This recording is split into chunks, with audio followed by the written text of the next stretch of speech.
Hello guys, this is Bhavani Singh and you are most welcome to my channel Physics by BS Kelawat. Dear student, today's class for the English medium and today we are going to start a new chapter which is electrical capacitance. तो देखिए बच्चों, अभी हम class 12 की physics की first unit discuss कर रहे हैं इलेक्ट्रोस्टैटिक. क्या मतलब होता है इसका? तो study of electric charges at rest is known as electrostatic. और इलेक्ट्रोस्टैटिक में टोटल 4 चैप्टर्स हैं. तो अभी तक हम 3 चैप्टर्स कंप्लीट कर चुके हैं और अब हम स्टार्ट करने वाले हैं चैप्टर नंबर 4 जिसका नाम है इलेक्ट्रिकल कैपेसिटेंस. तो अभी तक हमने क्या पढ़ा है? अभी हमने इलेक्ट्रिक फील्ड पढ़ चुके हैं, Gauss law and its application पढ़ चुके हैं और इलेक्ट्रिक पोटेंशियल पढ़ चुके हैं. तो जो प्रीवियस चैप्टर था इलेक्ट्रिक पोटेंशियल एक बहुत अच्छा चैप्टर था और बहुत अच्छे कंसेप्ट और न्यूमेरिकल उसके अंदर बने थे. पहले चैप्टर में हम इलेक्ट्रिक फील्ड पढ़ते हैं, वो एक वेक्टर क्वांटिटी होती है, और थर्ड चैप्टर में हम इलेक्ट्रिक पोटेंशियल के बारे में पढ़ते हैं जो कि एक स्केलर क्वांटिटी है और उन दोनों में रिलेशन भी हमने देखा था. ठीक है, अब हम स्टार्ट करने जा रहे हैं इलेक्ट्रिकल कैपेसिटेंस. तो इलेक्ट्रिकल कैपेसिटेंस से पढ़ने से पहले हमें mainly electric field, electric potential और इलेक्ट्रिक पोटेंशियल के बारे में अच्छे से पता होना चाहिए. क्लियर है? तो देखिए, सबसे पहले इस चैप्टर का जो नाम है इलेक्ट्रिकल पोटेंशियल, सबसे पहले उसके बारे में देखेंगे. और मेरी ये रिक्वेस्ट है कि जो भी स्टूडेंट मेरे से न्यू जुड़ रहे हैं वो मुझसे व्हाट्सएप पे कांटेक्ट भी कर रहे हैं, मैं आपको आपके क्वेश्चंस के आंसर्स भी दे रहा हूं. क्लियर है? मैंने आपको ग्रुप में भी ऐड करके रखा है. जहां तक कि नोट्स की बात है तो वो आप ग्रुप में मैं डाल देता हूं वैसे नोट्स. ठीक है, तो इंडिविजुअल सबको नोट्स भेजना थोड़ा कम पॉसिबल है. ठीक है, और आपको फिर भी नोट्स चाहिए फर्स्ट टू लास्ट तो मेरा टेलीग्राम अकाउंट है फिजिक्स बाय, टेलीग्राम पे चैनल है फिजिक्स बाय बीएस केलावत के नाम पे. वहां आपको सारे नोट्स पीडीएफ की फॉर्मेट में मिल जाएंगे, तो आप वहां से भी वो नोट्स ले सकते हो. क्लियर है? अब देखिए, जो इस चैप्टर का जो नाम है इलेक्ट्रिकल कैपेसिटेंस, तो देखो इलेक्ट्रिकल का मतलब होता है चार्ज. क्या मतलब होता है? इलेक्ट्रिकल का मतलब होता है चार्ज और कैपेसिटेंस का मतलब होता है कैपेसिटी टू स्टोर चार्ज. देखो कैपेसिटेंस क्या होता है, नाम से ही पता चल रहा है कि जो चार्ज को होल्ड करने की जो कैपेसिटी होती है किसी की, वो उसका कैपेसिटेंस कहलाता है. मतलब चार्ज को स्टोर करने की कैपेसिटी. इसका एक छोटे से एग्जांपल से हम इसको समझ सकते हैं कि कैपेसिटेंस का क्या मतलब हो सकता है. समझो, मेरे पास ये एक ग्लास है. इस ग्लास की जो कैपेसिटी है दैट इज 1 लीटर. कितनी है? 1 लीटर. अब समझो मैंने इसमें पानी फिल करा 1 लीटर. अगर 1 लीटर से ज्यादा मैं इसमें पानी डालूंगा तो क्या होगा? पानी, वाटर जो होगा वो ओवरफ्लो करेगा. ठीक है, इट मींस इसका जो कैपेसिटेंस है, इसकी जो कैपेसिटी है इस ग्लास की वो 1 लीटर की है. 1 लीटर के बाद अगर आप पानी इनपुट करोगे तो वो पानी ओवरफ्लो कर जाएगा. यही बात कंडक्टर के साथ और चार्ज के साथ भी होती है. मतलब क्या है? सपोज मेरे पास ये कोई कंडक्टर है, इस कंडक्टर को अगर मैं चार्ज दूंगा, ठीक है, एक लिमिट के बाद वो चार्ज हो जाएगा.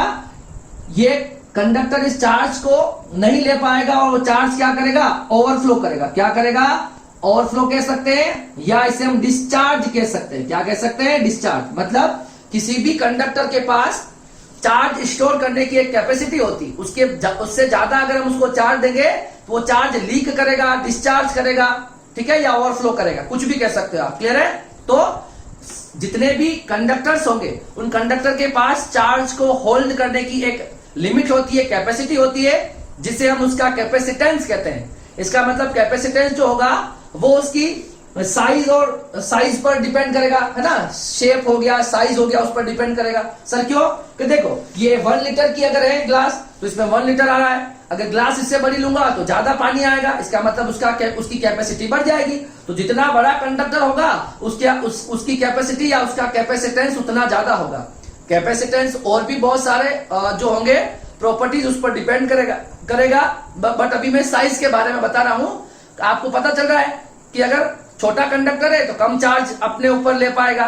कंडक्टर की साइज बढ़ेगी तो हम चार्ज की क्वांटिटीज भी उसके ऊपर बढ़ा सकते हैं. मतलब साइज बढ़ती जाएगी तो किसी भी कंडक्टर का कैपेसिटेंस भी बढ़ता चला जाएगा. देखो, हम जो इस चैप्टर में पढ़ने वाले हैं, इस चैप्टर में जो पढ़ने वाले हैं वो एक डिवाइस पढ़ने वाले हैं और उस डिवाइस का नाम है कैपेसिटर. ठीक है, आपने बहुत बार यूजुअली सुना है कि हमारा जो फैन होता है, फैन के अंदर कैपेसिटर होता है. हमारी जो टेलीविजन है, रेडियो है और हमारे पास जो फिल्टर सर्किट है, जो आपके कैमरे का जो फ्लैश होता है, उसके लिए इन सभी चीजों के अंदर कैपेसिटर लगा होता है। तो सर ये कैपेसिटर होगा क्या? तो देखो कैपेसिटर हमारे आएगा 3 या 4 लेक्चर के बाद में, क्योंकि मैं अभी आपको सीक्वेंस वाइज पढ़ाऊंगा। तो पहले बहुत सारे बेसिक कंसेप्ट आएंगे। क्या कौन से कंसेप्ट? तो पहले हम कंडक्टर के बारे में पढ़ेंगे, इंसुलेटर के बारे में पढ़ेंगे, बाउंड इलेक्ट्रॉन पढ़ेंगे, फ्री इलेक्ट्रॉन्स पढ़ेंगे और behaviour of conductor in external electric field पढ़ेंगे। फिर हम डाइलेक्ट्रिक के बारे में पढ़ेंगे, पोलर एंड नॉन पोलर, और एक्सटर्नल इलेक्ट्रिक फील्ड में उस पोलर और नॉन पोलर को देखेंगे। उसके बाद हम पढ़ेंगे कैपेसिटेंस पढ़ेंगे पहले, और फिर हम क्या पढ़ेंगे? हम कैपेसिटर का प्रिंसिपल पढ़ेंगे, मतलब कैपेसिटर को कैसे बनाया जाता है। ठीक है, तो कैपेसिटर आते आते हो सकता है 3 या 4 लेक्चर लग जाए, मगर सारी चीजें इंपॉर्टेंट है। मैं आपको बिल्कुल सिलेबस वाइज पढ़ा रहा हूं इसी वजह से। बाकी इसी लेक्चर में कैपेसिटर की कहानी बताई जा सकती है, मगर जैसे जैसे सिलेबस में आएगा वैसे वैसे हम उसको पढ़ते रहेंगे। ठीक है, तो ज्यादा कंफ्यूज होने की बिल्कुल भी जरूरत नहीं है। ठीक है, तो अब देखिए, सबसे पहले इस कैपेसिटर को हम जो बना रहे हैं, तो सबसे पहले कैपेसिटर काम क्या करेगा, है ना? आप कैपेसिटेंस का मतलब तो समझ में आ गया आपको। कैपेसिटेंस का मतलब होता है चार्ज होल्ड करने की कैपेसिटी। जो कंडक्टर होते हैं उसके पास चार्ज होल्ड करने की कैपेसिटी होती है, उसको हम उसका कैपेसिटेंस कह देंगे। मतलब वो एक कांस्टेंट हो जाएगा, मतलब एक पर्टिकुलर मटेरियल के लिए वो एक कांस्टेंट की तरह काम करेगा। ठीक है, तो ये तो हो गया उसका कैपेसिटेंस। और अब देखो, उसी कैपेसिटेंस के प्रिंसिपल पर एक बनाएंगे हम, कैपेसिटेंस बनाएंगे। क्या बनाएंगे? कैपेसिटर बनाएंगे। कैपेसिटर एक डिवाइस होगी जिसे हम बनाएंगे। तो सबसे पहले कैपेसिटर करेगा क्या, तो मैं आपको बता देता हूं। कैपेसिटर क्या करता है? एनर्जी स्टोर करता है, इलेक्ट्रिकल एनर्जी स्टोर करता है। देखिए, जब मुझे ऐसी नीड होगी कि मुझे बहुत ज्यादा एनर्जी की नीड है, क्या है? मुझे बहुत ज्यादा एनर्जी की नीड है, तो पहले हम क्या करेंगे? एनर्जी को जैसे आप मानो कि आपको बहुत सारे पानी की रिक्वायरमेंट है, तो पहले आपको पानी को किसी कंटेनर में होल्ड इकट्ठा करना पड़ेगा, स्टोर करना पड़ेगा। उसके बाद अगर आप उसका यूज करना चाहते हो तो फिर उसका यूज कर पाओगे।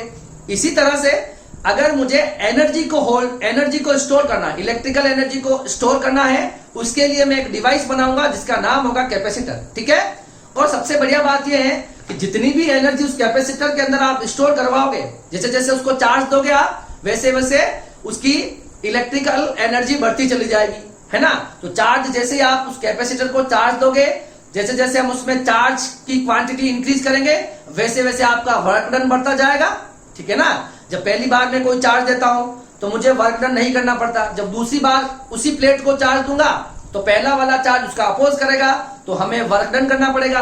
तो इस तरह से जितना ज्यादा मैं किसी कंडक्टर को चार्ज दूंगा, वैसे वैसे आपको ज्यादा वर्क डन करना पड़ेगा, वैसे वैसे उसकी पोटेंशियल एनर्जी इंक्रीज होती जाएगी। ठीक है, तो इस तरह की एनर्जी मैं चाहता हूं कि लार्ज अमाउंट ऑफ एनर्जी को मैं एक पर्टिकुलर जगह पर बाउंड करना चाहता हूं, है ना, स्टोर करना चाहता हूं, वहां हम कैपेसिटर का यूज करेंगे। ठीक है, और एक अच्छी बात यह है कि उन सारी एनर्जी को, मान लो इस कैपेसिटर में आपने बहुत सारी एनर्जी होल्ड कर ली, स्टोर कर ली, और उस सारी एनर्जी का यूज आप एक साथ करना चाहते हो, तो हम कैपेसिटर से वो कर पाते हैं। मतलब अगर हमें कहीं पर भी ऐसी रिक्वायरमेंट है, हमें लार्ज अमाउंट ऑफ एनर्जी की रिक्वायरमेंट एट इंस्टेंट है, उसी टाइम अगर आपको लार्ज अमाउंट ऑफ एनर्जी की रिक्वायरमेंट है, तो वहां हम क्या यूज करते हैं?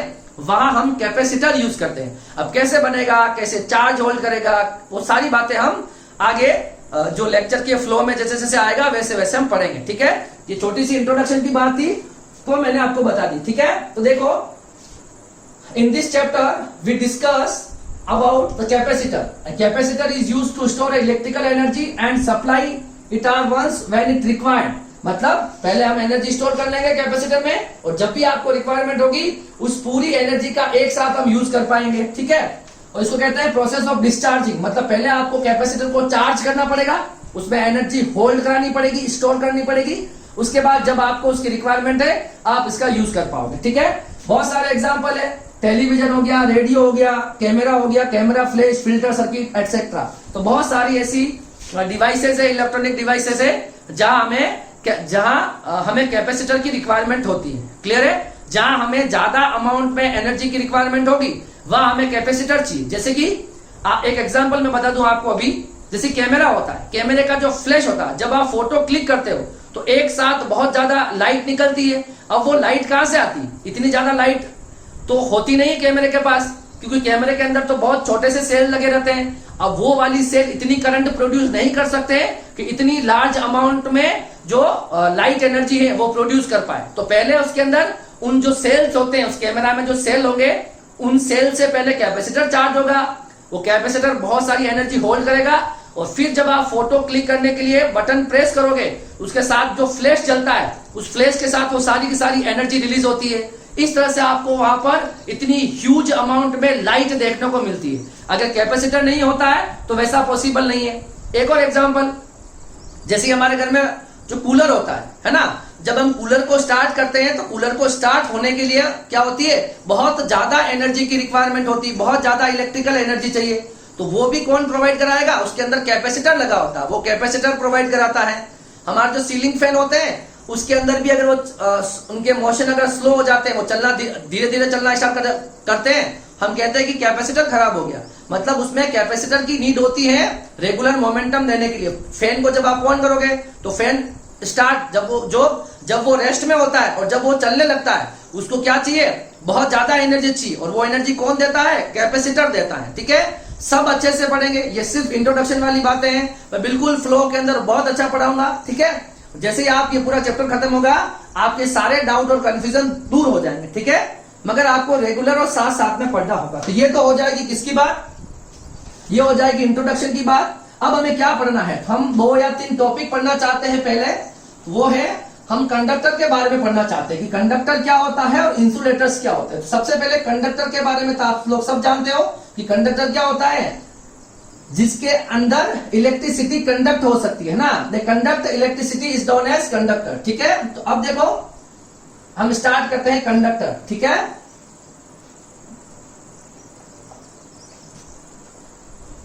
देखो कंडक्टर क्या है, देखो a substance which can used to carry electric charges from one place to other place। मतलब कंडक्टर वो मटेरियल्स है जिसका यूज हम इलेक्ट्रिक चार्ज को एक प्लेस से दूसरे प्लेस तक ले जाने के लिए करते हैं। कंडक्टर मतलब जो चार्ज को कंडक्ट करवा सकते हैं, जो चार्ज को फ्लो करवा सकते हैं। मतलब कंडक्टर वो सब्सटेंस हो जाएंगे जिनका यूज हम इलेक्ट्रिक चार्ज को एक पॉइंट से दूसरे पॉइंट तक ले जाने के लिए करेंगे। ठीक है, समझ में आ गया होगा, जिसके अंदर, या यूं कह सकते हैं, it allow the flow of electricity, जिस है ना, जो इलेक्ट्रिसिटी के फ्लो को अलाउ करता है वो कंडक्टर्स कहलाते हैं। क्लियर है, एक बार और, ये जो इसमें जो लाइन है, conductors having large number of free electron, जो कंडक्टर्स होते हैं, जो अच्छे कंडक्टर्स होंगे, उनके पास लार्ज अमाउंट में फ्री इलेक्ट्रॉन्स होंगे। इस फ्री इलेक्ट्रॉन की बात अभी हम पढ़ेंगे। जो नेक्स्ट टॉपिक है वो फ्री इलेक्ट्रॉन्स के बारे में भी होते हैं, फ्री इलेक्ट्रॉन के बारे में ही है। तो अभी हम देख लेंगे कि फ्री इलेक्ट्रॉन्स क्या होता है। ठीक है, तो जो भी कंडक्टर्स होंगे, कोई भी कंडक्टर अगर अच्छा कंडक्टर है तो क्यों है, क्योंकि उसके पास फ्री इलेक्ट्रॉन्स ज्यादा है। और वो फ्री इलेक्ट्रॉन्स क्या होते हैं, तो जो एटम के आउटर मोस्ट ऑर्बिट के जो इलेक्ट्रॉन्स होते हैं, जिसका कंट्रोल न्यूक्लियस के पास नहीं होता है और वो अपने ऑर्बिट को ऑर्बिट से इजेक्ट होकर बाहर चले जाते हैं, वो कहलाते हैं फ्री इलेक्ट्रॉन्स, है ना। तो जितने ज्यादा फ्री इलेक्ट्रॉन्स होंगे वो उतना अच्छा कंडक्टर हो जाएगा। अभी मैं आपको फ्री इलेक्ट्रॉन एटम का स्ट्रक्चर बना के बताऊंगा जस्ट इसके बाद में। ठीक है, अब देखिए सिल्वर, बहुत सारे एग्जांपल है। सिल्वर है, silver is a best conductor. Why, because they having a huge amount of electron, they having a large amount of electron। मतलब सिल्वर के पास बहुत लार्ज अमाउंट में फ्री इलेक्ट्रॉन्स होते हैं। That's why silver is a best conductor at a normal temperature. ठीक है, किसी normal temperature में ये बेस्ट कंडक्टर की तरह बिहेव करता है। क्यों करता है, क्योंकि इसके पास लार्ज अमाउंट में फ्री इलेक्ट्रॉन्स अवेलेबल होते हैं। उसके बाद बहुत सारे कंडक्टर के एग्जांपल है, copper, iron, aluminium, mercury, earth, human body, salt, acid, alkalis, electrolyte solution etcetera. ये तो बहुत सारे जो हैं ये एक कंडक्टर के एग्जांपल्स हैं। ठीक है, ह्यूमन बॉडी होती है वो भी बहुत अच्छा कंडक्टर है, अर्थ है वो भी एक बहुत अच्छा कंडक्टर है। आपको ध्यान होना चाहिए, अर्थ के ऊपर चार्ज कितना होता है, इनफाइनाइट, और पोटेंशियल कितना होता है, 0। ये मैं बता चुका हूं, फिर भी आपको पता होना चाहिए। अब हम लिक्विड की बात करेंगे, जैसे बहुत सारे लिक्विड होते हैं, जैसे साल्ट है, एसिड है, एल्कलीज है, इलेक्ट्रोलाइट सॉल्यूशन है, ये सारे भी अच्छे कंडक्टर्स होते हैं। क्लियर है, तो ये होगी कंडक्टर की बात। ठीक है, अब देखिए कंडक्टर के बाद हम देखेंगे इंसुलेटर। क्या देखेंगे, तो इंसुलेटर्स क्या होते हैं। तो the insulator are the material which can not flow the charges and electricity. Insulator वो मटेरियल्स है जिसमें चार्ज और इलेक्ट्रिसिटी फ्लो नहीं हो सकती। अब क्यों नहीं होती, उसका रीजन भी वही है, क्योंकि इसके पास फ्री इलेक्ट्रॉन्स नहीं होंगे। मतलब इन इंसुलेटर के पास जितने भी इलेक्ट्रॉन्स होंगे वो बाउंड इलेक्ट्रॉन्स होंगे, फ्री इलेक्ट्रॉन्स इसमें होते ही नहीं है। इसी वजह से ये पुअर कंडक्टर्स कहलाते हैं या इंसुलेटर्स कहलाते हैं। ठीक है, इलेक्ट्रॉन फ्री होंगे, जितने ज्यादा फ्री इलेक्ट्रॉन वो उतना अच्छा कंडक्टर। क्लियर है। अब देखिए कुछ एग्जांपल की बात कर लेते हैं। जैसे वुड है, ग्लास है, plastic, ebonite, wax, lead, mica, silk, nylon, pure water, ये सारे के सारे जो हैं ये इंसुलेटर्स हैं। ठीक है। अब in the insulators all the electrons are bound electrons. जितने भी इलेक्ट्रॉन्स होते हैं वो अगर बाउंड इलेक्ट्रॉन्स है किसी मटेरियल्स में तो वो मटेरियल इंसुलेटर होगा। क्या होगा? इंसुलेटर होगा। अब इस तरह से हम बाद में अभी एक छोटा सा कंसेप्ट और पढ़ेंगे डाइइलेक्ट्रिक के बारे में, है ना। जो डाइइलेक्ट्रिक जो भी होंगे, डाइइलेक्ट्रिक होते हैं वो भी इंसुलेटर ही होते हैं। डाइइलेक्ट्रिक होते हैं ना, डाइइलेक्ट्रिक मटेरियल वो इंसुलेटर मटेरियल्स ही है, मगर उसमें क्या होता है कि डाइइलेक्ट्रिक भी इंसुलेटर है। इसका मतलब इसके अंदर भी इलेक्ट्रिसिटी या चार्ज तो फ्लो नहीं होंगे, मगर एक स्पेशलिटी होती है इसमें कि ये इलेक्ट्रिसिटी या चार्ज को फ्लो तो नहीं करवा सकते, मगर ये क्या करते हैं, इलेक्ट्रिक इफेक्ट को शो करते हैं। इलेक्ट्रिक इफेक्ट को मतलब जैसे ही हम उस डाइइलेक्ट्रिक के मटेरियल को फील्ड में रखते हैं, इलेक्ट्रिक फील्ड में, तब उसकी सरफेस पर चार्ज इंड्यूस्ड हो जाते हैं। चार्ज इंड्यूस मतलब चार्ज फ्लो होके करंट तो नहीं बनी, मगर उस चार्ज इंड्यूस हो जाते हैं। इसका मतलब वो इलेक्ट्रिक इफेक्ट को क्या कर रहे हैं, शो कर रहे हैं। तो हम डाइइलेक्ट्रिक के बारे में भी पढ़ेंगे, नेक्स्ट लेक्चर में आएगा डाइइलेक्ट्रिक। तो उस डाइइलेक्ट्रिक के बारे में देखेंगे। जो डाइइलेक्ट्रिक होता है वो इंसुलेटर ही डाइइलेक्ट्रिक है। क्लियर है। तो ये तो हो जाएगा कंडक्टर और इंसुलेटर के बारे में। ठीक है। अगर अब हमें कंडक्टर और इंसुलेटर के बारे में पता है तो देखो मैं आपको इधर बता देता हूं कि जैसे कोई कंडक्टर है, कोई इंसुलेटर है, उसका मैं एक स्ट्रक्चर बना के आपको बता देता हूं। देखो जैसे ये हमारे पास सपोज कोई न्यूक्लियस है, जिस न्यूक्लियस में प्रोटॉन होते हैं और न्यूट्रॉन्स होते हैं। ठीक है, ये न्यूक्लियस है मेरे पास। ठीक है। अब देखो ये ऐसा एक मैंने स्ट्रक्चर बना दिया। ठीक है। अब देखो सबसे पहले वाली ऑर्बिट में स्टेबिलिटी के लिए 2 इलेक्ट्रॉन्स होते हैं, दूसरे में होते हैं 8 इलेक्ट्रॉन। तो मानो इसमें 1 इलेक्ट्रॉन ही है, 8 इलेक्ट्रॉन होने चाहिए स्टेबिलिटी के लिए। सेकंड ऑर्बिट में 8 इलेक्ट्रॉन्स होते हैं, मान लो इसके पास 1 है, तो ये अंदर वाले इलेक्ट्रॉन होंगे, ये बाउंड इलेक्ट्रॉन कहलाएंगे। क्या कहलाएंगे? बाउंड इलेक्ट्रॉन कहलाएंगे। ये इस ऑर्बिट को छोड़ के कहीं नहीं जा सकते, मगर ये वाला इलेक्ट्रॉन है, इसका इसके ऊपर कंट्रोल है वो बहुत कम है। न्यूक्लियस का इसके ऊपर जो फोर्स लग रहा है वो बहुत वीक फोर्स लगता है। इसी वजह से जब इस इलेक्ट्रॉन को एनर्जी मिलती है तो ये इलेक्ट्रॉन इजेक्ट होकर बाहर चले जाते हैं और ये बन जाते हैं फ्री इलेक्ट्रॉन। क्या बन जाते हैं? फ्री इलेक्ट्रॉन बन जाते हैं। तो इस तरह से अब ये फ्री इलेक्ट्रॉन बन जाएंगे। तो इस तरह से मान लो एक कंडक्टर है, इस तरह से जितने ज्यादा सपोज इस तरह से इसमें फ्री इलेक्ट्रॉन्स हो जाएंगे, है ना। ये मान लो कोई कंडक्टर है, इसके अंदर एक नॉर्मल टेम्परेचर में बहुत सारे फ्री इलेक्ट्रॉन्स हो जाएंगे, और जैसे ही इस कंडक्टर को आप इससे जोड़ोगे, बैटरी से जोड़ोगे, तो इसमें एक इलेक्ट्रिक फील्ड लगेगा प्लस से माइनस। और आपको पता है प्लस से माइनस एक इलेक्ट्रिक फील्ड लगता है। तो इलेक्ट्रिक फील्ड में किसी चार्ज पर कितना फोर्स लगता है? F equal to QE। कितना लगता है? F equal to QE। और F इक्वल फोर्स लगने से वो चार्ज क्या करते हैं? एसिलरेट करते हैं। क्या करते हैं? एसिलरेट करते हैं, मतलब उसके अंदर मोशन आ जाता है। तो ये सारे के सारे चार्ज होंगे, इलेक्ट्रिक फील्ड अप्लाई करने के बाद क्या चलेंगे? एक ही डायरेक्शन में चलेंगे, एक ही डायरेक्शन चलेंगे और क्या बनाएंगे? करंट बनाएंगे। क्या बनाएंगे? करंट बनाएंगे। तो ये ऐसा क्यों हो पाया? करंट क्यों बनी? क्योंकि इसके अंदर फ्री इलेक्ट्रॉन्स थे, और ये कंडक्टर है और कंडक्टर के अंदर ही फ्री इलेक्ट्रॉन्स होता है। इसके अपोजिट, ठीक है ना, ऐसे बहुत सारे जितने ज्यादा फ्री इलेक्ट्रॉन्स होंगे उतनी ज्यादा क्या बनेगी? उतनी ज्यादा करंट बनेगी। क्लियर है। तो जिसके पास जितने ज्यादा फ्री इलेक्ट्रॉन वो उतना अच्छा कंडक्टर हो जाएगा। ठीक है। इसी के अपोजिट देखो, अगर इंसुलेटर है, क्या है? अगर इंसुलेटर्स है तो इंसुलेटर के अंदर सारे इलेक्ट्रॉन बाउंड इलेक्ट्रॉन होते हैं। कैसे?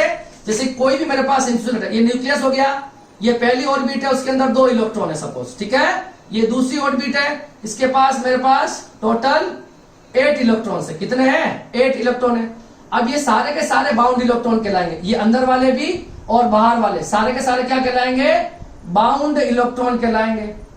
ठीक है। बाउंड इलेक्ट्रॉन का मतलब हो गया न्यूक्लियस का इसके ऊपर भी फोर्स स्ट्रॉन्ग होगा और इसके ऊपर भी फोर्स स्ट्रॉन्ग होगा, ठीक है। मान लो इसकी डिस्टेंस r1 इसकी r2 है, थोड़ा सा फोर्स वीक है, मगर फिर भी ये इसकी स्टेबिलिटी के लिए जो कंडीशन होती है 8 इलेक्ट्रॉन्स की, वो इसके पास फुलफिल है। इसका मतलब ये इलेक्ट्रॉन अगर बाहर से एनर्जी भी आएगी तो भी ये इलेक्ट्रॉन क्या नहीं जा सकते, ये इलेक्ट्रॉन बाहर जाके फ्री नहीं बन सकते। इसका मतलब जितने भी इलेक्ट्रॉन्स होते हैं, जितने भी इलेक्ट्रॉन होते हैं वो क्या होते हैं, इसके अंदर बाउंड इलेक्ट्रॉन होते हैं। क्या होते हैं?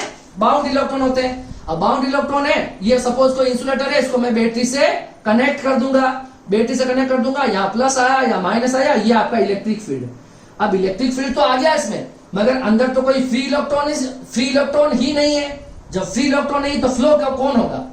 फ्री इलेक्ट्रॉन नहीं है तो फ्लो होने वाला भी कोई नहीं है। इस वजह से इसके अंदर करंट भी फ्लो नहीं हो सकती।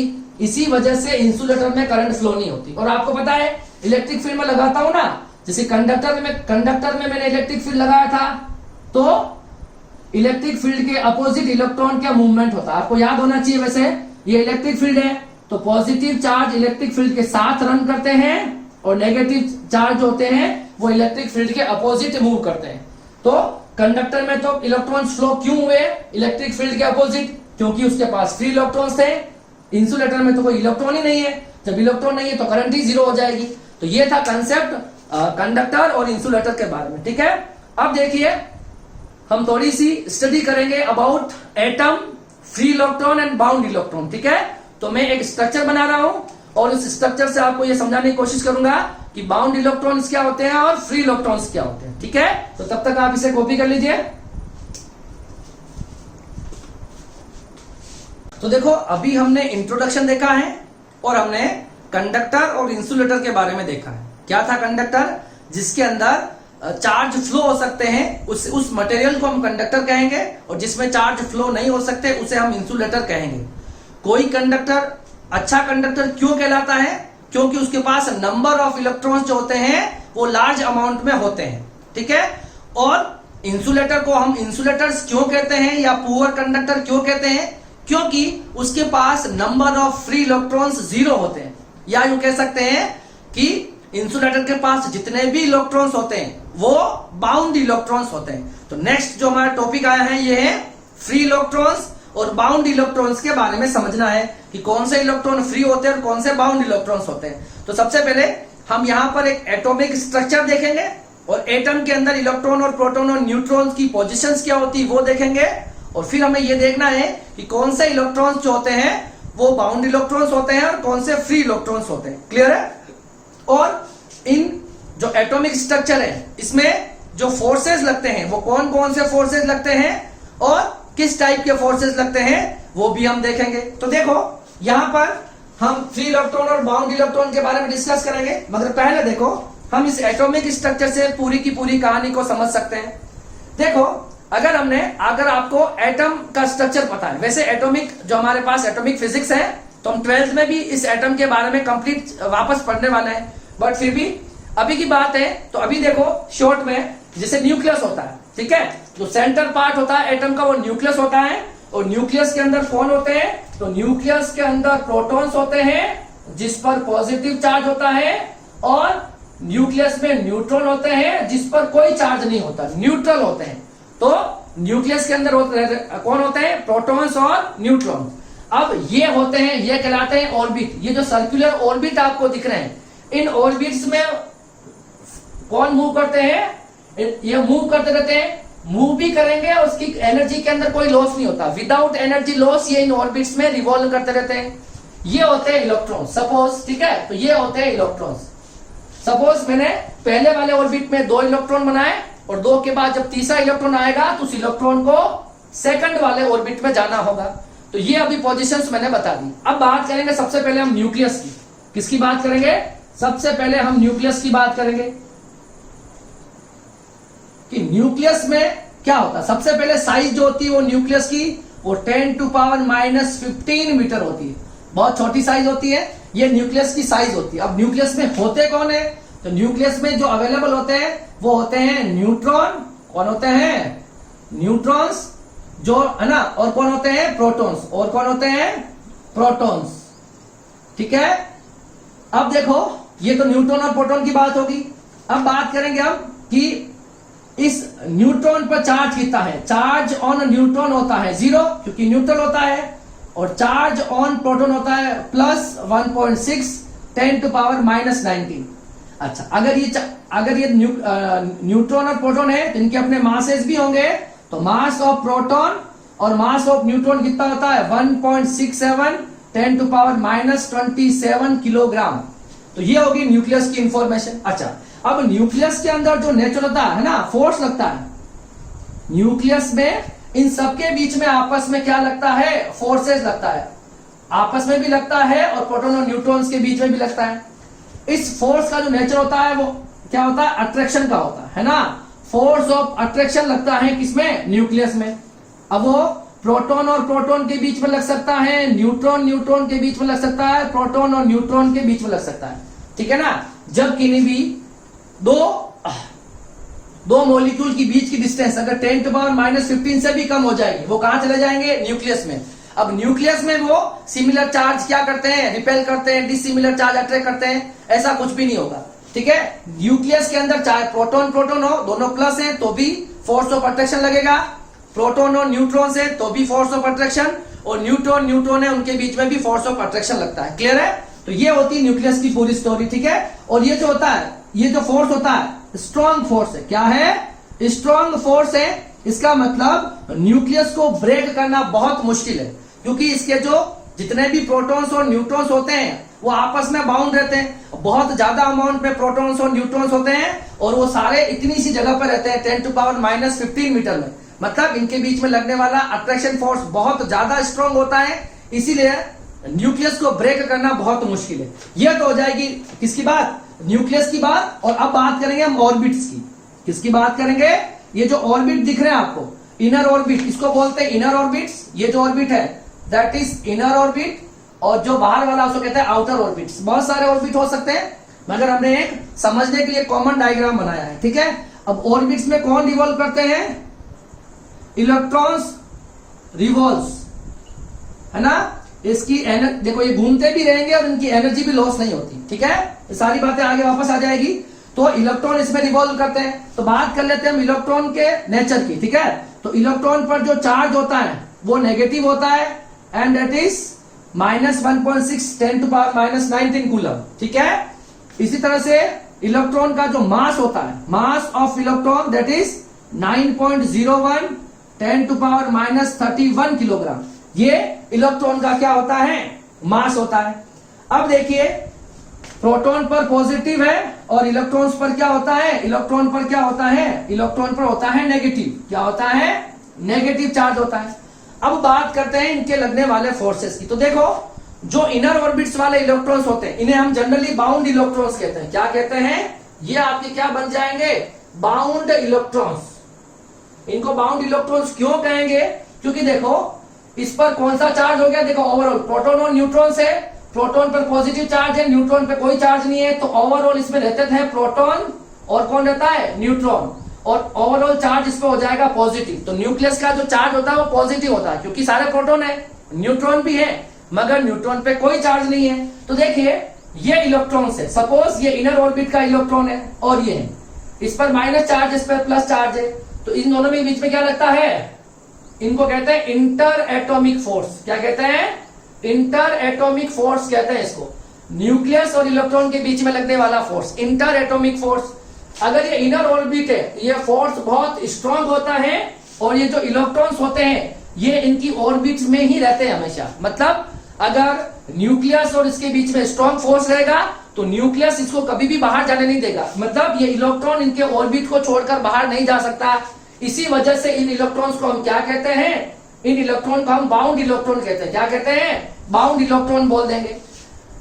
अब जैसे जैसे देखो, आपको याद होना चाहिए, ये डिस्टेंस सपोज r1 है और ये डिस्टेंस सपोज r2 है, तो ये फोर्स स्ट्रांग होगी बाउंड इलेक्ट्रॉन, इनर ऑर्बिट्स और न्यूक्लियस के बीच में। अब जैसे जैसे डिस्टेंस बढ़ती, कूलम्ब्स लॉ अगर आपको याद हो तो k q1 q2 upon r²। तो जैसे जैसे डिस्टेंस बढ़ेगी वैसे वैसे जो इलेक्ट्रोस्टैटिक फोर्स होता है वो वीक होता है। तो ये डिस्टेंस बढ़ रही है, तो ये यहां जो फोर्स लग रहा है F, यहां जो फोर्स लगेगा F प्लस ये इलेक्ट्रॉन है ना, इन दोनों के बीच में जो फोर्स लगेगा वो फोर्स क्या हो जाएगा? वीक फोर्स हो जाएगा। तो देखो ये कहलाता है आपका फ्री इलेक्ट्रॉन। ये बाद में जाके फ्री बनता है, अभी तो ये वैलेंस इलेक्ट्रॉन है। और अगर इसको एनर्जी मिलेगी तो ये इलेक्ट्रॉन क्या कर जाएंगे, बाहर चले जाएंगे इसके ऑर्बिट से, तो वो बाहर जाके क्या बन जाएंगे, फ्री इलेक्ट्रॉन। तो देखिए इस फ्री इलेक्ट्रॉन और इस न्यूक्लियस के बीच में भी क्या लगता है, इंटर एटॉमिक फोर्स। क्या लगता है, इंटर एटॉमिक फोर्स। बट ये इंटर एटॉमिक फोर्स क्या होता है, वीक होता है। अगर इंटर एटॉमिक फोर्स वीक है तो ये इलेक्ट्रॉन अब इस ऑर्बिट से बाहर जा सकता है। कहां जा सकता है, अब बाहर कैसे जाएगा तो मैं आपको अभी समझा रहा हूं, ठीक है। तो ये तो हो जाएगा इसके फोर्सेस के बारे में, ठीक है। अब देखिए इनर ऑर्बिट्स वाले जो इलेक्ट्रॉन है वो हो जाएंगे बाउंड इलेक्ट्रॉन, और आउटर ऑर्बिट्स जिसकी डिस्टेंस न्यूक्लियस से ज्यादा बढ़ती जाएगी तो न्यूक्लियस और उस इलेक्ट्रॉन के बीच का फोर्स वीक होता जाएगा, और सबसे बाहर वाली जो ऑर्बिट होती है उस पर कंट्रोल न्यूक्लियस का सबसे कम होता है, क्योंकि डिस्टेंस बहुत ज्यादा होती है, फोर्स वीक हो जाता है। तो अब देखना इस इलेक्ट्रॉन को कहीं से अगर एनर्जी मिल जाए, ध्यान से देखना, नॉर्मल टेम्परेचर पे थोड़ी बहुत भी हीट मिलेगी, इसको थोड़ी सी एनर्जी मिली, क्या मिली, इसको मिलेगी एनर्जी, तो ये इलेक्ट्रॉन क्या कर जाएंगे, इस ऑर्बिट को छोड़कर बाहर चले जाएंगे, और बाहर जाने के बाद ये क्या बन जाते हैं, ये बन जाते हैं फ्री इलेक्ट्रॉन। तो जो कंडक्टर्स होते हैं, कंडक्टर में ये आपको फ्री इलेक्ट्रॉन्स मिलते हैं। अगर ये इलेक्ट्रॉन नहीं होते, यहां पर 8 इलेक्ट्रॉन्स होते हैं, कितने होते हैं, 8 इलेक्ट्रॉन, तो एटम स्टेबल होता है। स्टेबल होता तो एनर्जी मिलने पर भी वो इलेक्ट्रॉन बाहर इजेक्ट नहीं करते। देखो ज्यादा एनर्जी देंगे तो फिर तो इंसुलेशन ब्रेकडाउन होगा, डाई इलेक्ट्रिक स्ट्रेंथ टूट जाएगी, और एक इंसुलेटर भी फिर क्या होता है, कंडक्टर की तरह बिहेव करेगा। हम सारी बातें नॉर्मल कंडीशन की कर रहे हैं, ठीक है। तो कंडक्टर में कुछ ऐसा होता है, वो इलेक्ट्रॉन्स फ्री हो जाते हैं। तो देखो इसका स्ट्रक्चर में बनाना चाहूं तो क्या हो जाएगा, ये जितने भी, ये तो मैंने एक एटम बनाया, ऐसे बहुत सारे एटम्स होते हैं। तो मान लो ये पहला एटम, ये दूसरा एटम, सबके अंदर से एक इलेक्ट्रॉन ले लो, एक इलेक्ट्रॉन ऐसे जा रहा है, इस तरह से मूवमेंट होगा, रैंडम होता है। मगर जैसे हम इसको बैटरी से जोड़ेंगे तो क्या होंगे, इलेक्ट्रिक फील्ड ऐसा जाएगा, इलेक्ट्रॉन का मूवमेंट इधर स्टार्ट हो जाएगा और करंट फ्लो हो जाएगी। क्या हो जाएगी, करंट फ्लो हो जाएगी। तो ये सारी बातें होती कंडक्टर के अंदर, ठीक है। ये एटॉमिक स्ट्रक्चर हो गया, और ये अंदर वाले इलेक्ट्रॉन बाउंड इलेक्ट्रॉन कहलाएंगे, और बाहर वाले इलेक्ट्रॉन फ्री इलेक्ट्रॉन्स कहलाएंगे, ठीक है। तो ये हो गया एटॉमिक स्ट्रक्चर के बारे में, ठीक है। अब देखिए हम फ्री इलेक्ट्रॉन्स और बाउंड इलेक्ट्रॉन को वन वन लाइन में अगर डिफाइन करना तो कैसे करेंगे।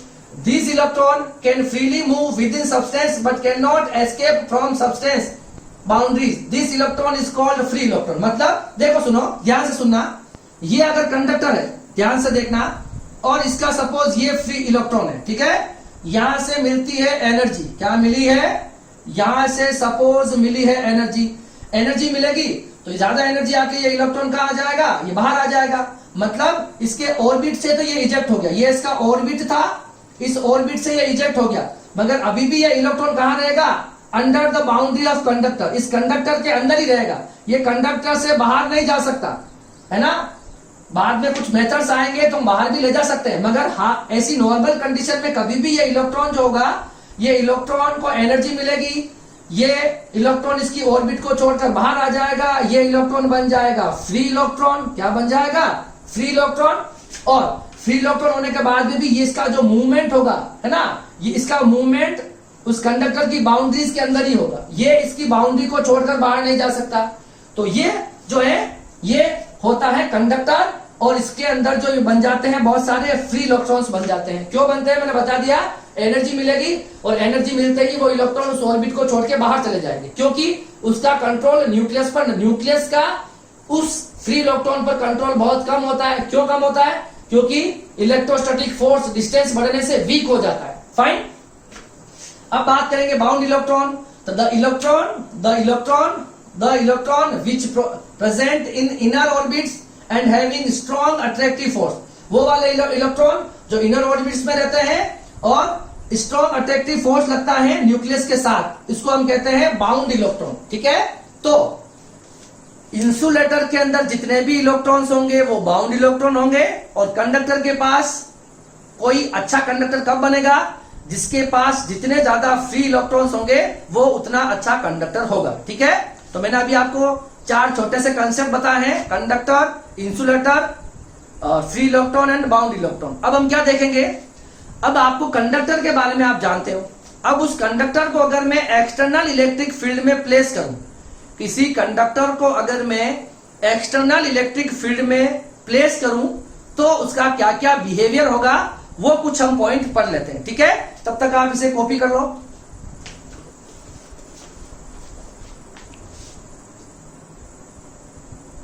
तो देखिए, जो आज का जो नेक्स्ट टॉपिक है वो क्या है, हम क्या चाहते हैं, हम कंडक्टर के बारे में जानते हैं जो क्या करता है, चार्ज को फ्लो करवा सकता है, या वो मटेरियल जो चार्ज को एक प्लेस से दूसरे प्लेस तक ले जाने में हेल्प करता है उसे हम कंडक्टर कहते हैं। या हम कह सकते हैं जो इलेक्ट्रिसिटी को कंडक्ट करता है वो कंडक्टर कहलाता है। या फिर जिसके पास huge number of free electrons होते हैं, जिसके पास जितने ज्यादा नंबर्स में फ्री इलेक्ट्रॉन्स होते हैं वो उतना अच्छा कंडक्टर होता है। अब क्या करना है, मुझे इस कंडक्टर को एक्सटर्नल इलेक्ट्रिक फील्ड में रखना है और मैं इसका बिहेवियर देखना चाहता हूं कि एक्सटर्नल इलेक्ट्रिक फील्ड में रखने पर ये कंडक्टर किस तरह से बिहेव करता है। तो देखिए, सबसे पहला point, net electrostatic field is zero in the interior of a conductor. मतलब क्या है, देखो सपोज मेरे पास यहां पर हम एक इलेक्ट्रिक फील्ड बना देते हैं, ये प्लस हो जाएगा और ये क्या हो जाएगा, माइनस हो जाएगा। ये मैंने दो प्लेट है, एक पर प्लस दे दिया है और एक पर माइनस दे दिया है, तो प्लस से माइनस क्या बन जाएगा, इलेक्ट्रिक फील्ड बन जाएगा। अब ये सब जगह बनेगा इलेक्ट्रिक फील्ड। अब इस इलेक्ट्रिक फील्ड, ये हमारे पास ए प्लेट है, ये बी प्लेट है, इस पर प्लस क्यू चार्ज है, इस पर माइनस क्यू चार्ज है और उसके बीच की डिस्टेंस सपोज दी ले लेते हैं। ठीक है, ये दो पैरेलल प्लेट होगी। अब क्या करते हैं, देखो इस प्लेट के बीच में हम क्या रखते हैं, एक कंडक्टर रख देते हैं। क्या रख देते हैं, एक कंडक्टर को रख देते हैं। अब इस कंडक्टर को जैसे ही हम इस इलेक्ट्रिक फील्ड में रखेंगे तो यहां पर होगा इंडक्शन। क्या होगा, इंडक्शन बोलो, पोलराइजेशन बोलो, क्या होगा यहां पर, इंडक्शन और वी कैन से पोलराइजेशन। क्या होगा, पोलराइजेशन होगा। ठीक है, अभी हम इसको देखते हैं, इंडक्शन होगा और इंडक्शन की वजह से इस प्लेट के इस फर्स्ट वाले फेज पर कौन से चार्ज आ जाएंगे, प्लस है, तो सारे माइनस चार्ज इधर आ जाएंगे, क्योंकि इसके पास जो फ्री इलेक्ट्रॉन्स होते हैं सारे फ्री इलेक्ट्रॉन एक साइड आ जाएंगे और इसका पॉजिटिव चार्ज होंगे वो एक साइड आ जाएंगे। इसका मतलब देखो, सबसे पहले देखना, इस प्लस से माइनस एक एक्सटर्नल इलेक्ट्रिक फील्ड बन चुका है यहां से यहां तक। ठीक है, दैट इज ई नॉट। अब देखो अंदर प्लस और माइनस, इलेक्ट्रिक फील्ड की डायरेक्शन प्लस टू माइनस होती है। अब यहां पर इंडक्शन की वजह से देखो एक इलेक्ट्रिक फील्ड इस स्लैब के अंदर भी बन रहा है, इस कंडक्टिंग स्लैब के अंदर एक इलेक्ट्रिक फील्ड ई आई बन गया है। तो अब देखो ऐसा करने के बाद में इसके पास ई नेट कितना बचता है, अंदर ई नेट जो होता है वो कितना होता है, ई नॉट माइनस ई आई, है ना। ई नॉट की डायरेक्शन ये है, ई आई की डायरेक्शन ये है, तो ई नेट कितना बच रहा बताओ, ई नॉट माइनस ई आई। और आपको पता होना चाहिए कंडक्टर की केस में जो ई नॉट होता है वो किसके बराबर होता है, ई आई के बराबर होता है। ये चार्ज इसके ऊपर कब तक इंड्यूस होते रहेंगे, मतलब माइनस यहां पर कब तक शिफ्ट होते रहेंगे, जब तक कि ये ई आई किसके बराबर नहीं हो जाए, ई नॉट के बराबर नहीं हो जाए। जैसे ही आपका ई आई ई नॉट के बराबर हो जाएगा उसके बाद ये प्लस माइनस का सेपरेशन स्टॉप हो जाएगा, ये प्रोसेस, इंडक्शन का प्रोसेस स्टॉप हो जाएगा। तो यहां पर ई नेट जो आपको मिलता है, E net is equal to 0 मिलता है। तो यहां से क्या प्रूव हो रहा है, देखो कि किसी भी कंडक्टर को जब हम एक्सटर्नल इलेक्ट्रिक फील्ड में प्लेस करते हैं तो उसके अंदर क्या होता है, चार्ज कितना रहता है, 0 रहता है।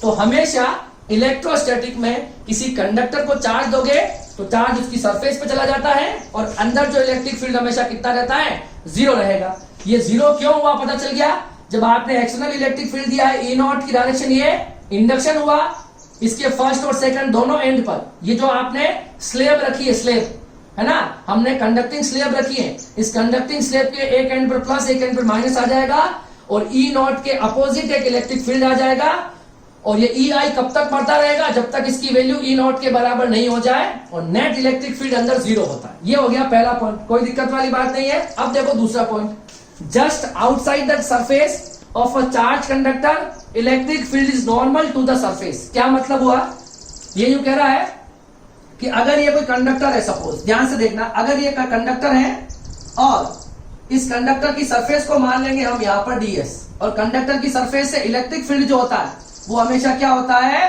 नॉर्मल होता है। ऐसा कुछ कहना है कि मतलब किसी भी कंडक्टर की सरफेस से इलेक्ट्रिक फील्ड हमेशा क्या होगा, नॉर्मल होगा। अगर ऐसा नहीं हो, यही होता है वैसे तो, ठीक है, यही पॉसिबल है, मगर ऐसा पॉसिबल तो नहीं होता, पर हम अज्यूम करके देखते हैं कि सपोज ये इलेक्ट्रिक फील्ड है इस सरफेस ds के साथ किसी एंगल थीटा पे हो, अगर मान लेते हैं, ये वैसे पॉसिबल नहीं होगा, इसको हम अभी गलत प्रूव कर देंगे। देखो मान लेते ऐसा हो रहा है, ठीक है, E और ds के बीच में एंगल कोई भी थीटा एंगल मान लेते हैं। अब देखो आप, अगर इस इलेक्ट्रिक फील्ड एक वेक्टर क्वांटिटी है और सरफेस के साथ ये थीटा डिग्री बना रही है, तो इसको हम कंपोनेंट में डिवाइड करेंगे।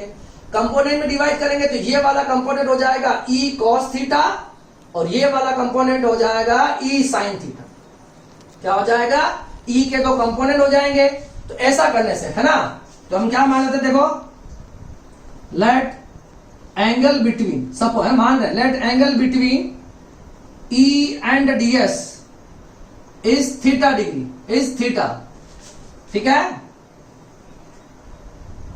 We make an components of E, ठीक है, which is E cos theta and E sin theta, okay,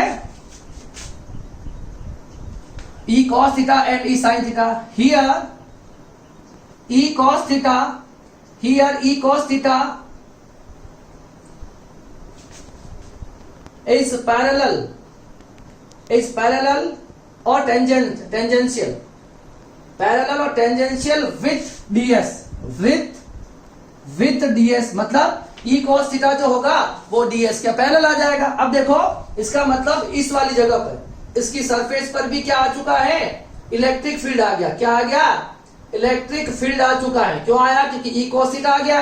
अब देखिए E है ना विथ ds, अब यहां पर अगर इलेक्ट्रिक फील्ड आया, अब सपोज यहां पर कोई चार्ज होंगे, यहां पर अगर इलेक्ट्रॉन से, फ्री इलेक्ट्रॉन से, the huge number of free electrons are there, तो वो सारे अगर इस डायरेक्शन में इलेक्ट्रिक फील्ड गया है अभी E cos थीटा, तो इस सरफेस पर जितने भी इलेक्ट्रॉन होंगे वो इस डायरेक्शन में मूव करेंगे, सारे इस डायरेक्शन में मूव करेंगे और क्या बनाएंगे, करंट बनाएंगे। क्या बनाएंगे, करंट बनाएंगे, जो कि पॉसिबल नहीं है। हम इलेक्ट्रोस्टैटिक पढ़ रहे हैं और हमें पता है इलेक्ट्रोस्टैटिक में चार्ज मूव नहीं कर सकते। अगर ऐसा होता तो इस E cos थीटा की वजह से इन फ्री इलेक्ट्रॉन्स पे फोर्स लगता और वो इलेक्ट्रॉन्स मूव करते हैं और वो इलेक्ट्रॉन करंट प्रोड्यूस करते हैं, ठीक है, जो कि पॉसिबल नहीं है, ठीक है। Tangential with ds and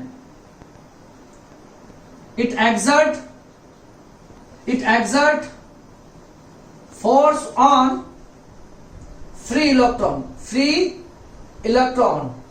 and these electron max current which is not possible, ऐसा पॉसिबल नहीं हो सकता है। समझ में आ रही मेरी बात। तो ये इसकी दो प्रॉपर्टी है। जब हमने कंडक्टर को क्या रखा है, एक्सटर्नल इलेक्ट्रिक फील्ड में रखा है, तो ये इसकी प्रॉपर्टी हो जाएगी। अब देखो इसकी हम थर्ड प्रॉपर्टी भी स्टडी कर लेते हैं, ठीक है, थर्ड प्रॉपर्टी भी स्टडी कर लेते हैं, ठीक है। अगर ये आपने लिख लिया हो तो मैं इसकी तीसरी प्रॉपर्टी को हम देख लेते हैं, ठीक है, इसको, ओके। देखो अब तीसरी प्रॉपर्टी वो क्या है, net charge inside the conductor is always zero. क्या बोला मैंने, net charge inside the conductor is always zero, ठीक है। ये कैसे होगा, हमें पता है वैसे कि कंडक्टर के अंदर नेट इलेक्ट्रिक चार्ज हमेशा कितना होता है, जीरो होता है। कितना होता है, जीरो होता है। इस बात को हमें समझना भी है और इसे हमें मैथमेटिकल प्रूफ भी देना है हमारा, ठीक है। अब देखो तीसरी प्रॉपर्टी जो है, the net charge inside the conductor is always zero and all axis charges reside on the surface of conductor। क्या बोला गया है, मतलब किसी कंडक्टर के अंदर चार्ज जीरो होगा और जितना भी चार्ज आप उस कंडक्टर को दोगे वो उसकी सरफेस पर यूनिफॉर्मली डिस्ट्रीब्यूट हो जाएगा। पहला, तीसरा, चौथा जो फोर्थ जो प्रॉपर्टी है वो क्या है? Potential inside and on the surface of conductor is always constant। क्या बोला गया है? किसी चार्ज कंडक्टर के अंदर और सरफेस पर पोटेंशियल जो होता है वो कांस्टेंट होता है। दोनों बातों को हम देखते हैं। पहले इसको देखते हैं, the net charge inside the conductor. देखो मेरे पास सपोज ये कोई कंडक्टर है, कोई दिक्कत नहीं है। इस कंडक्टर को मैंने चार्ज दिया, हमें पता है रिपल्शन की वजह से सारे के सारे चार्जेस कहां आ जाएंगे? सरफेस पर आ जाएंगे। ये इसका सेंटर मान लो, ठीक है। अब देखो इलेक्ट्रिक फील्ड जो होता है वो सरफेस के परपेंडिकुलर और आउटवर्ड होती है, ठीक है। तो ये सरफेस के परपेंडिकुलर रेडियली आउटवर्ड मैंने बना दिया है। अब हमको क्या करना है? हमें प्रूव करना है कि इसके अंदर चार्ज जीरो है। तो मैं क्या करता हूं, इस सरफेस के जस्ट इनसाइड में एक इमेजिनरी गॉसियन सरफेस बनाता हूं। मैंने क्या बनाया है ये बताओ? मैंने ये गाउसियन सरफेस बनाया है, ठीक है, गाउसियन सरफेस, ठीक है। तो आपको क्या करना है ना, let an Gaussian surface just inside the surface of conductor, ठीक है। अब मैंने क्या करा है? अब देखो आप क्या निकालना चाहते हैं? हम निकालना चाहते हैं total flux passing through Gaussian surface. मैं क्या चाहता हूं? मैं इस गॉसियन सरफेस से पास होने वाला फ्लक्स देखना चाहता हूं। ये मेरा गॉसियन सरफेस है। अब इस गॉसियन सरफेस का आपको अंदर देखना है, ठीक है। हम यहां पे गाउस लॉ अप्लाई करेंगे। आपको पता है फ्लक्स का फॉर्मूला होता है E ds cos theta equal to summation Q inside upon epsilon naught. कोई दिक्कत नहीं है, ये अप्लाई करूंगा मुझे फ्लक्स मिल जाएगा। अब हमें पता है कि इससे पास होने वाला फ्लक्स कि अंदर पास होने वाला फ्लक्स कितना है? इससे पास होने वाला फ्लक्स हो जाएगा जीरो। कितना हो जाएगा? पास होने वाला फ्लक्स जीरो है क्योंकि इसके अंदर कोई चार्ज ही नहीं है। जब फ्लक्स जीरो हो जाएगा तो चार्ज भी कितना हो जाएगा? Q इनसाइड कितना हो जाएगा? जीरो हो जाएगा। तो जो आपने Q दिया वो कहां गया? Q कहां चला गया? सरफेस पर चला गया। कहां चला गया? जो भी आपने Q दिया वो कहां चला गया? सरफेस पर। तो इस गॉसियन सरफेस से पास होने वाला फ्लक्स अगर जीरो है, इसका मतलब टोटल चार्ज अंदर है वो जीरो है और इलेक्ट्रिक फील्ड भी कितना हो जाएगा? जीरो हो जाएगा। ये इसका तीसरा पॉइंट है। हमने क्या करा? इस कंडक्टर का जस्ट अंदर एक गॉसियन सरफेस बना दिया। फिर इससे पास होने वाला फ्लक्स निकालना चाहता हूं। फ्लक्स आएगा जीरो। कितना आएगा? फ्लक्स आ जाएगा जीरो। अगर फ्लक्स आएगा जीरो, इसका मतलब अंदर कितना चार्ज है? अंदर कोई चार्ज नहीं है, ठीक है। तो जो मैंने कहा था, the net charge inside the conductor is always zero, ठीक है। तो नेट चार्ज होता है वो कितना होता है? जीरो। और जितना भी एक्सिस चार्ज हम देते हैं सरफेस कंडक्टर को, वो उसकी सरफेस पर चला जाता है, ठीक है। अब देखते हैं उसकी फोर्थ प्रॉपर्टी क्या है? Potential inside and on the surface of inside. एक तो पूछा गया इनसाइड, एक on the surface on the surface of conductor is always constant. क्या मतलब इसका? मुझे चाहिए कि मुझे पोटेंशियल को प्रूव करना है कांस्टेंट। कहां पर? Inside and on the surface. ये दोनों बातें मुझे मैथमेटिकली भी प्रूव करनी है। ये सारी बातें हम जानते हैं, मगर इस चैप्टर को पढ़ रहे हैं तो हमें इसके बारे में अच्छे से नॉलेज होना चाहिए। जैसे कि ये मेरे पास कोई कंडक्टर है। क्या है? ये हमारे पास कोई कंडक्टर है, ओके। ये मेरे पास कोई कंडक्टर है। अब देखिए ये कंडक्टर जो है इसे मैं चार्ज देता हूं, ठीक है। इसको मैंने चार्ज दिया। चार्ज कहां चला जाएगा? सरफेस पर। कहां चला जाएगा? सरफेस पर। यस और नो? इलेक्ट्रिक फील्ड की डायरेक्शन हो जाएगी radially outward, okay, no problem, okay. ये आपका इलेक्ट्रिक फील्ड हो जाएगा। अब आपको पता है कि Q इनसाइड कितना होता है और इलेक्ट्रिक फील्ड भी कितना होता है? जीरो, कंडक्टर के अंदर।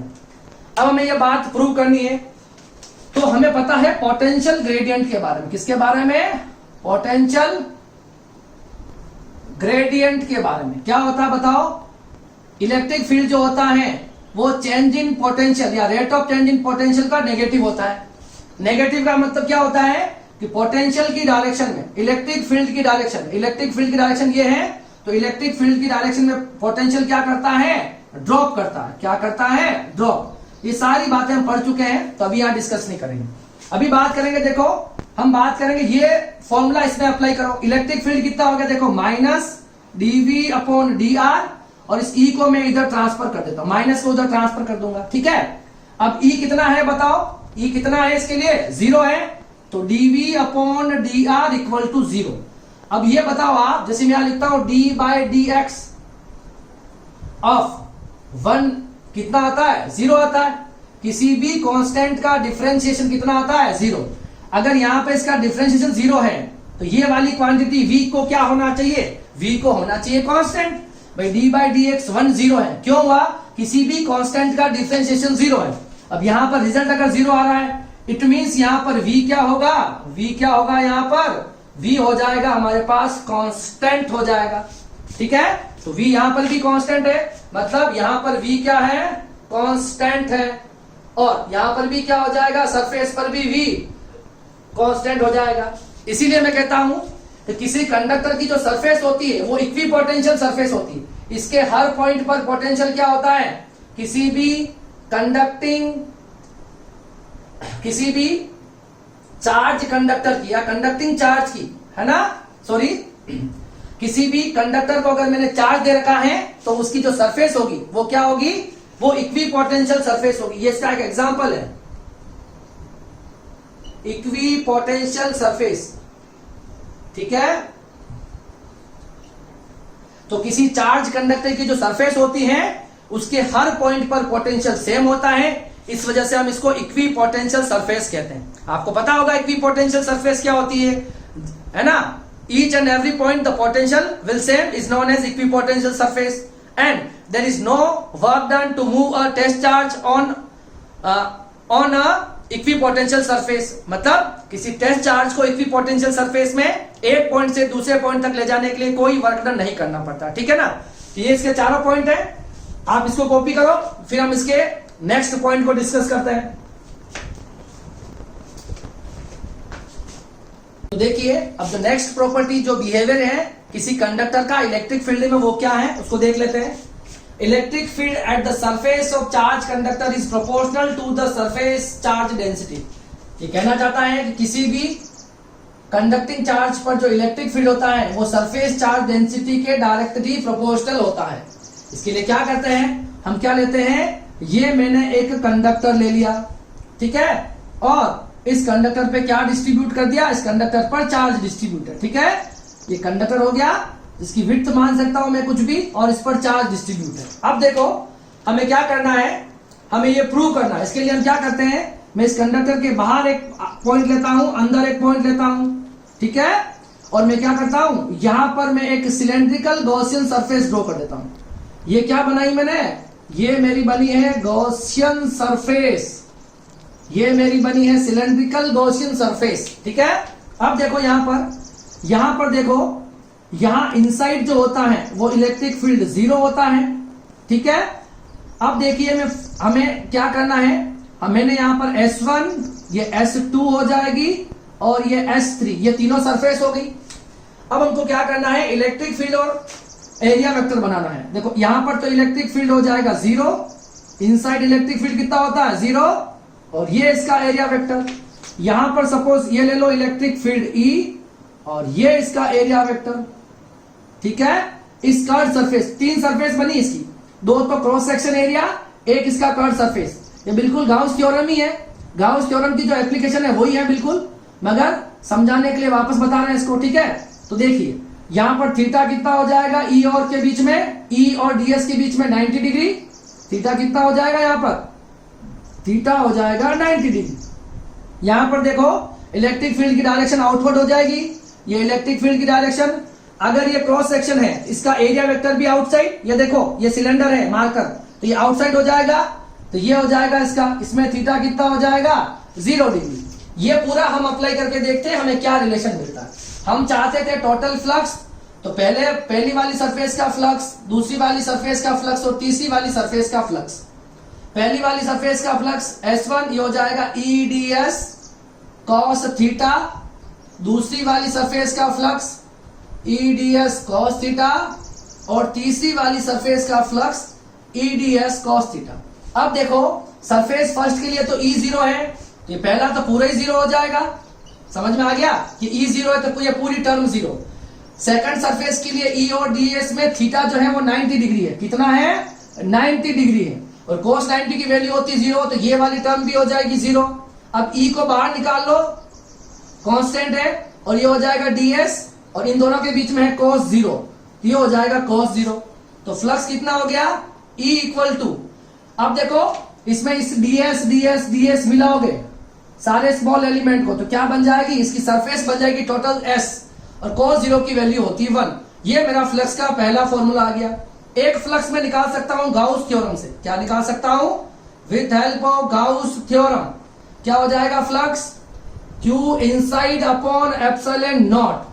ठीक है, अब बताओ sigma equal to Q inside को ले रहा हूं मैं Q, तो है ना, और सिग्मा बराबर क्या होता है? Surface charge density Q upon S।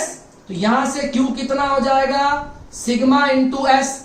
इस Q की वैल्यू को यहां रख देंगे तो फ्लक्स का एक फॉर्मूला मिल जाएगा मुझे, सिग्मा इंटू Q की value sigma into S upon epsilon not.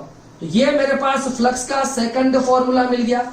दोनों को इक्वल रखते हैं, first equal to second. Flux कितना है? फर्स्ट है मेरे पास E इंटू S, दूसरा है sigma S upon epsilon naught. S से S कैंसल, तो E equal to sigma upon epsilon naught. यहां से क्या दिख रहा है? इलेक्ट्रिक फील्ड जो होता है that is directly proportional with sigma.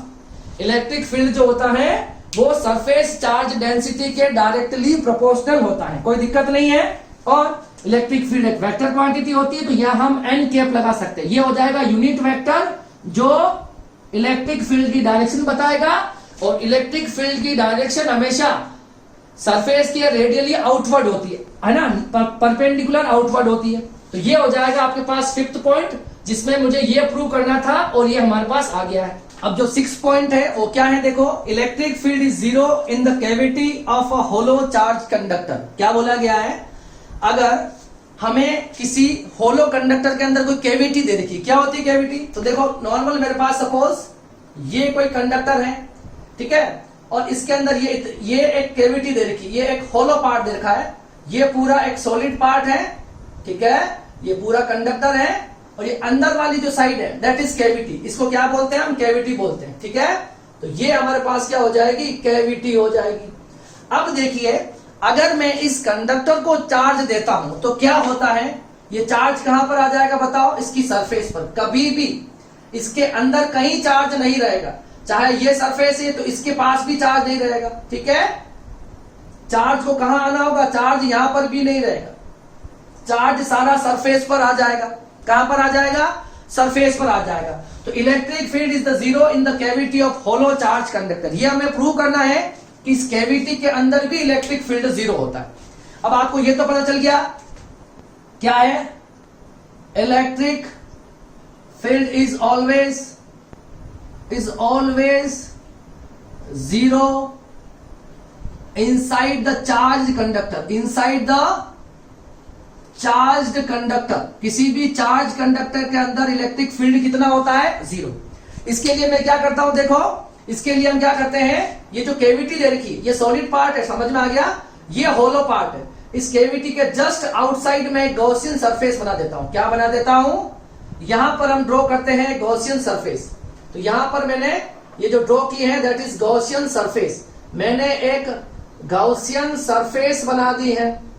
अब देखो, हमें पता है E इनसाइड द कंडक्टर क्या होता है? E इनसाइड कितना होता है? 0 होता है। अब हम क्या करेंगे?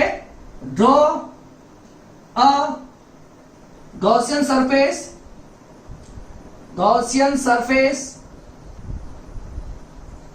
Just outside the cavity. Just outside the cavity. हमने क्या करा? इस कैविटी के जस्ट बाहर एक गॉसियन सरफेस बना दिया। अब यहां पर देखो, यहां अगर आप देखोगे इस गॉसियन सरफेस के अंदर आपको चार्ज कितना दिख रहा है, there is no charge inside the Gaussian surface.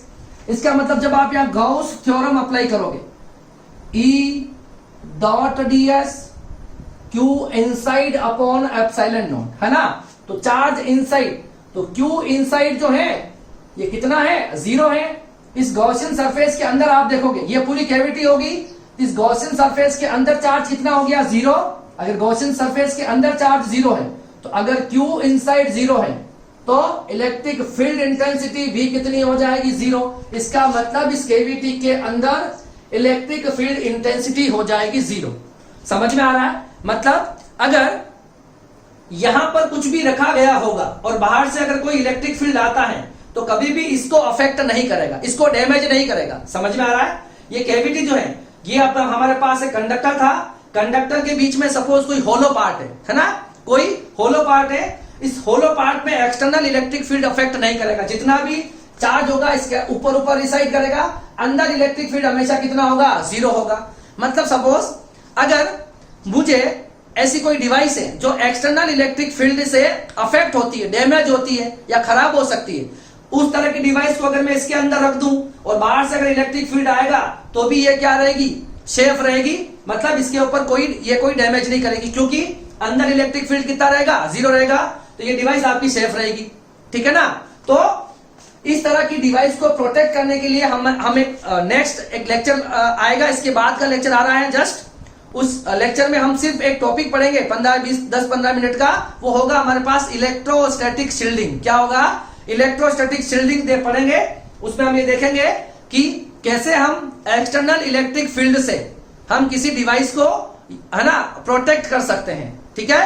तो उसके बाद देखेंगे वो इलेक्ट्रोस्टैटिक शील्डिंग जो होगा वो इस वाली प्रॉपर्टी पर ही बेस्ड होने वाला है। ठीक है? तो इस तरह से हमारे पास कोई कंडक्टर होता है, अंदर अगर कोई होलो पार्ट है तो उस होलो पार्ट में कभी भी इलेक्ट्रिक फील्ड नहीं होगा। ठीक है? तो अब हमें कभी भी कोई डिवाइस है, अगर उस डिवाइस को अगर मुझे इलेक्ट्रिक फील्ड से प्रोटेक्ट करना है, so we have to put that device inside the cavity. Fine. तो आज के लेक्चर में हमने क्या पढ़ा? देखो बेसिक लेक्चर है, इसमें अभी तक कैपेसिटेंस या कैपेसिटर की कहानी नहीं आई है, उसके लिए 2-3 लेक्चर लगेंगे, मगर पहले बेसिक पढ़ना होगा तभी हम आगे पढ़ पाएंगे। तो आज हमने क्या पढ़ा है?